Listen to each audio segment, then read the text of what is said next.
Now, in terms of running a business online, there are three main things to think about. Where's the money coming from and protecting the money? That's really important. So make sure it's easy for people to transact and make sure you know where the money flow is going and you protect it.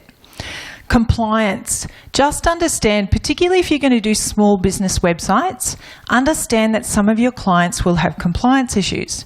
So health services, financial services, legal services, we all have a whole regulatory framework that we have to comply with. That's our responsibility. It's not yours.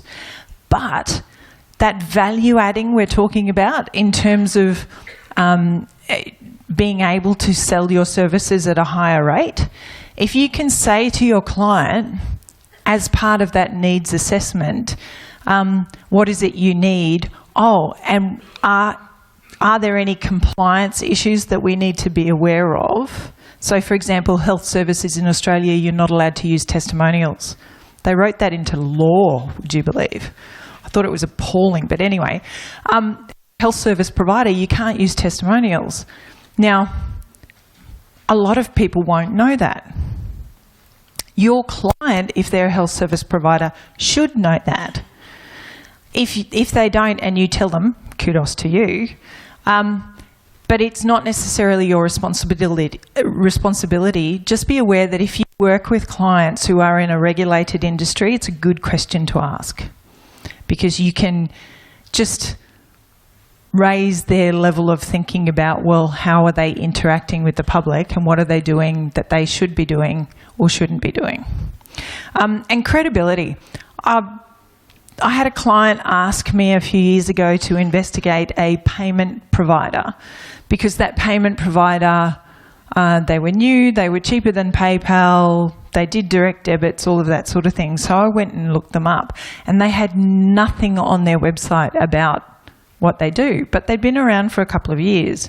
So I found the owner on LinkedIn and I contacted her and I said, can you tell me a little bit about the background for your financial services license? And she was very defensive and upset. And I just responded to her and I said, well, look, you've got a website, but you don't have any of that information on it. It's a really good opportunity to demonstrate your credibility. So why don't you have your financial services license details and your business details and your contact details, all that information on the website, because it just makes your business look more legitimate. She fixed that very quickly. So credibility, think about, particularly when you're working with local businesses, if they're concerned about putting information on the website, explain to them how it increases their credibility, makes them seem real and trustworthy and someone you want to work with. And in terms of putting terms and conditions and privacy and all that sort of thing on the website, that adds to credibility as well.